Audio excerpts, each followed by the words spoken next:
नमस्कार. पवित्र पोर्टल शिक्षक भरतीचे अपडेट्स आपण या चॅनलवरती पाहत आहोत आणि शिक्षक भरतीचा पहिला टप्पा जवळपास संपलेला आहे आणि आता दुसऱ्या टप्प्याची कार्यवाहीसुद्धा सुरू झालेली आहे. परंतु शिक्षकांना नोकरी नको का? कारण जरी त्यांना नोकरी करण्याची संधी दिली तरी तिथं त्यांनी जॉईन केलेलं नाही आहे आणि याचमुळे रिक्त जागा आहेत, गैरहजर जागा आहेत, त्या खूप साऱ्या राहिलेल्या आहेत आणि म्हणूनच असा जनमानसाचा कौल आहे.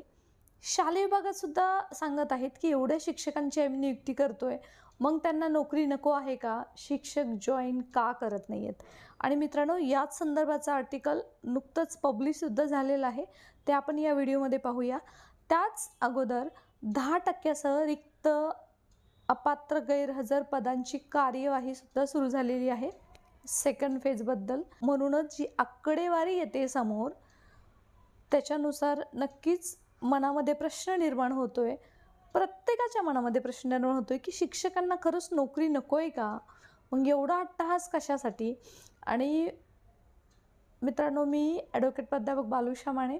आपण जेव्हा या चॅनलच्या माध्यमातून किंवा सोशल मीडियाच्या माध्यमातून ग्राउंडवरती सुद्धा लढाई आपण लढलेलो आहोत, तेव्हा आपण पाहिलेलं आहे की जो सेकंड चान्स भेटतो आहे अभियोग्यताधारकांना, म्हणजे त्याच भरतीमध्ये अभियोग्यताधारकांना वरच्या वर्गासाठी अजून एक चान्स भेटतो आहे आणि त्याच्यामुळे रिक्त अपात्र गैरहजर ह्या सर्व जागा आहेत त्या जास्तीत जास्त राहत आहेत. शिक्षकांना नोकरी नको का?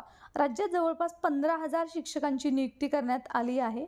शिक्षक भरती प्रक्रियेमध्ये राज्यातील बरेच शिक्षक, आता मित्रांनो, जरी 15,000 शिक्षकांची नियुक्ती करण्यात आली असली तरी तुमच्या माहितीसाठी सांगावंसं वाटतं की 21,000 शिक्षकांची नियुक्ती पहिला without interview round, with interview round आणि कन्व्हर्जन राऊंड याच्यामध्ये झालेली आहे. त्याच्यामध्ये उर्दू माध्यमांसाठी सुद्धा राऊंड झालेली आहे. आणि शिक्षक भरती प्रक्रियेमध्ये राज्यातील बरेच शिक्षक कागदपत्रे तपासणी वेळी गैरहजर राहिले आहेत आणि जेव्हा डॉक्युमेंट व्हेरिफिकेशनची वेळ येते तेव्हा मात्र शिक्षक गैरहजर राहिलेले आहेत. तर काही जण रुजूच झाले नाही आहेत आणि काहींनी डॉक्युमेंट व्हेरिफिकेशन पण करून घेतलं परंतु त्यांनी जॉईनिंग घेतलेली नाही, असे बरेच शिक्षक आहेत. अशा शिक्षकांची संख्या मोठी आहे आणि आता आपण कॅल्क्युलेशन केलं तर 21,000 शिक्षकांची निवड करण्यात आली आणि त्याच्यामध्ये फक्त नियुक्ती 15,000 म्हणजे जवळपास 5 ते 6,000 शिक्षक आहेत. ते त्यांची निवड मात्र झाली पण नियुक्ती झालेली नाही. त्यामुळे त्या शिक्षकांना नोकरी नको का, असा प्रश्न उपस्थित केला जात आहे. आणि हा जो प्रश्न आहे तो याचमुळे निर्माण झालेला आहे की या अभियोग्यताधारकांना वारंवार संधी दिली जाते. ॲक्च्युली एकदा नोकरी मिळाल्यानंतर त्यांना संधी द्यायला नको होती, परंतु संविधानाने त्यांना द्यावीच लागते, कायद्यानुसार त्यांना संधी द्यावीच लागते आणि त्याचा फायदा हे उमेदवार घेत आहेत. आणि ज्यांना खरंच कमी मार्क्स आहेत, जे अगदी बॉर्डरवरती आहेत, त्यांच्यापर्यंत हा नंबर जर पोहोचायचा असेल तर मात्र ज्यांना नोकरी मिळालेली आहे त्यांनी दुसऱ्यांच्या भाकरीची व्यवस्था केली तर मात्र बरेच अभियोग्यताधारक या भरतीमध्ये लागू शकतात. मित्रांनो, चला तर सुरुवात करूया. अपात्र गैरहजर रिक्त पदांची होणार भरती. शिक्षक भरती दुसरा टप्पा 10% इतर जागा भरण्याचे आदेश आपण पाहिलेला आहे की 10 सप्टेंबर रोजी 10%ची कार्यवाही ज्या फ्रीज करून ठेवण्यात आल्या होत्या त्याची सुरू झालेली आहे आणि तसे आदेशसुद्धा देण्यात आलेले आहेत. पाहूयात आपण. शिक्षक भरतीचा पहिला टप्पा पूर्ण झाला आहे. यामध्ये अपात्र समायोजन वेळी गैरहजर राहिलेल्या, रुजू न झालेल्या शिक्षकांच्या रिक्त जागांसह प्रलंबित ठेवलेल्या उर्वरित 10% शिक्षक भरती प्रक्रिया सुरू करण्याचे आदेश शासनाने दिले आहेत. त्यानुसार शिक्षकांच्या रिक्त पदांच्या भरती प्रक्रियेला सुरुवात होणार आहे.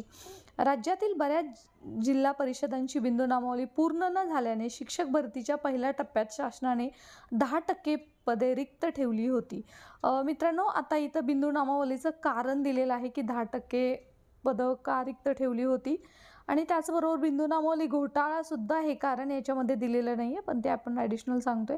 त्याच्यामुळे 10% पदं ही फ्रीज करून ठेवली होती. मात्र राज्यातील सर्व जिल्हा परिषदांनी बिंदू नामावली पूर्ण केल्याने शासनाने उर्वरित 10% पदभरतीला मान्यता दिली आहे. आणि आता बिंदू नामावलीसुद्धा पूर्ण झालेली आहे. 10% पदभरतीला मान्यता दिली असून अपात्र गैरहजर रुजू न झालेल्या रिक्त पदांवरही पात्र शिक्षकांना नियुक्ती देण्याचे आदेश दिल्याने हजारो पात्र भावी शिक्षकांना संधी मिळणार आहे. आणि याच्यामुळे काय होणार आहे, जे पात्र असतील, एलिजिबल असतील अशा अजून हजारो शिक्षकांना त्याच जागेसाठी संधी मिळणार आहे. भरती प्रक्रियेमध्ये अपात्र गैरहजर रुजू न झालेल्या उर्वरित पात्र उमेदवारांकडून गुणवत्तेनुसार भरणे हा भरती प्रक्रियेचा एक भाग आहे. त्यामुळे प्रक्रियेमध्ये या पदांची माहिती तयार ठेवण्याच्या सूचना राज्यातील जिल्हा परिषदांना दिल्या आहेत आणि दुसऱ्या टप्प्यातील शिक्षक भरतीसुद्धा होणार आहे असं आश्वासन दिलेलं आहे.